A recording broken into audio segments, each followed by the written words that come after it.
service, and I'm going to ask Kevin now, because very bravely Kevin is going to pay a tribute to his mum. Kevin, the floor is yours. Thank you very much. And I'm going to come and sit where you Please do, mate. So comfortable. Good morning, everybody. Good morning. Thank you for coming to join us today. To remember, pay tribute, and most importantly today is to celebrate the life of Rose Foreman, Mum. And to help us do this, I'm going to take just a few minutes to give a very brief resume on some of the major events in Mum's life. Now, Rose Foreman was born in Islington, in London, in 1923. And to help you with the mental maths, that does mean she was 90 when she passed. Now, growing up in the 20s and the Depression years of the 30s was clearly no bed of roses, and Mum related many stories to us all over the years of that tough upbringing in an impoverished family, and also being one of 8 children. But she survived this, and big change was to come in 1939 when the young Rose was age 16, working as a seamstress, when World War II broke out. Clearly a time of great change for the whole world. But her life was to change in another way when a tall, slim, handsome young man called Reg Foreman came into her life. Now, Reg was serving in the Royal Artillery, and in fact served from 1939 to 1945, and was well decorated for his service. And very quickly, Reg and Rose fell in love. In 1943, she was married, and she was now Rose Foreman. Their dad was also from a large family, being the youngest of 5 children. As I mentioned, Mum was one of 8. So hey, no great surprise when they embarked on their own large family of their own.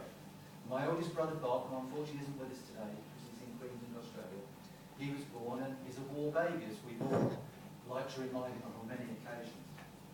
Followed quite soon afterwards, David, Roy, a very precious daughter, Val.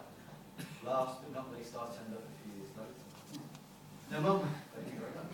Mum was working very hard, obviously raising a family of 5 children, and I'm sure that between us all we were quite noisy, certainly a handful at times. But she still found time to support Dad in running the cafe that we had in central London near the Bank of England, and also developing the family transport business, which was fledgling at the time.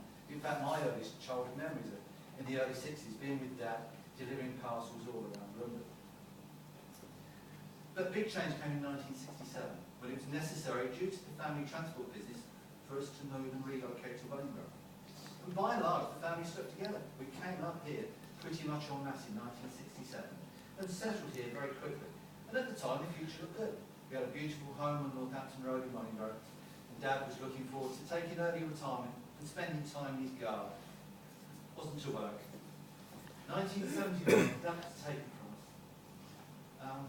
And the mental arithmeticians of she would have already worked out. Mum and Dad were married for 28 years. Also meant she was actually widowed for 42. So this was a real major job to the family. But in many ways, with our support, it was a new start for Mum. And she took a whole new phase into her life. She learned to drive. She was in her 50s when she learned to drive. And had quite a few tests. I think it was about the 5th test, although I would be corrected on that. But she did learn to drive, which was fantastic, and clearly changed her life. She rediscovered her love of ballroom dancing through the Wellingborough Solo Club and had a vibrant social life. She travelled extensively. She visited my brother Bob in Australia on a few occasions. When we saw him in Canada, with her favourite niece Laura, who's with us today, they had some fantastic exotic holidays and travelled the world. And she's got great fond memories of that. But all through this, without doubt, family was what was the centre of Mum's life. And we all, by and large, stayed close by. And many of you would have heard her say this recently, she was most proud of her 12 grandchildren and 19 great-grandchildren. I'm pleased to see so many of you here today. However, the years slowly began to take a toll on Mum. And when she was 72, Val and I moved her into Holloway Court. At the time, quite painful, but proved to be the right thing to do. And she settled there very happily, made lots of new friends, and lived there happily for 12 years.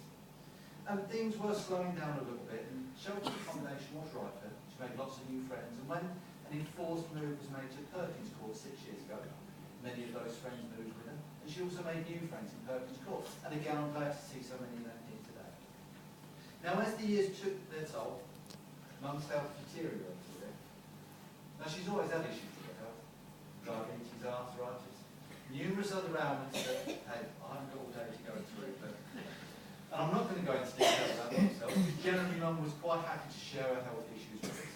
And it would also be fair to say that Mum did generally tell us when she wasn't very well, which was most days, and that was whether we asked her or not. So I'm not going to dwell on that. However, through all of this, Mum continued to have great support from her family during some difficult times, and particularly the last couple of years, when life has been difficult for her, and it's continued right to the end. We're quite proud of the fact that in the time that she was at Perkins Court, she had a visit from a family member every single day, without fail. We never missed a day. One of us went in, we took her meals, we cooked for her, occasionally took her out daily, took her on occasional holidays as well, which was fantastic. And that support continued right through, literally to the very, very end.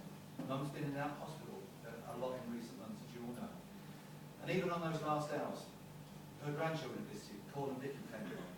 Bev was there to support me. And then even at those last few hours, and Val and I spent many hours there on those last few days, when Mum passed, very peacefully in the end, in a really lovely way, she was there with Val and I by her side, and Sharon was with us also as well. So thank you. So I read this, and I'd written the notes, and I thought, what's Mum's legacy? What's her legacy? And every paragraph I've written in my notes, which were very scrawly at the time, there was one word, it was family. It was about Mum's love of family and our family's love for her. So that's Mum's legacy, is that she's left a very large family, as seen by today, and those 12 grandchildren, 19 great-grandchildren. And what we owe to Mum and her legacy is to continue supporting each other, to be caring for each other. Now, geographically, we're spread apart more than ever before. But the world's changed. We live in a world that Mum certainly didn't understand. We live in a world of emails, text messages, Facebook, and say there's even that Twitter thing that I don't understand. So our legacy to Mum is that we owe it to her to carry on supporting and caring for each other. So thank you to everybody who's come along today. We're very appreciative that you've come along to remember Mum. Most importantly, celebrate her life. That's the theme for today. I promise you we've done some things that will make you smile as you remember these things today. Now you're all welcome to come back and join us at Perkins Court in Runbury. Take the opportunity to spend a few minutes with your own thoughts, to share some stories with some loved ones. Because we each remember Rose Foreman, Mum, Auntie Rose, little Nan, Nanny Rose, Nanny F,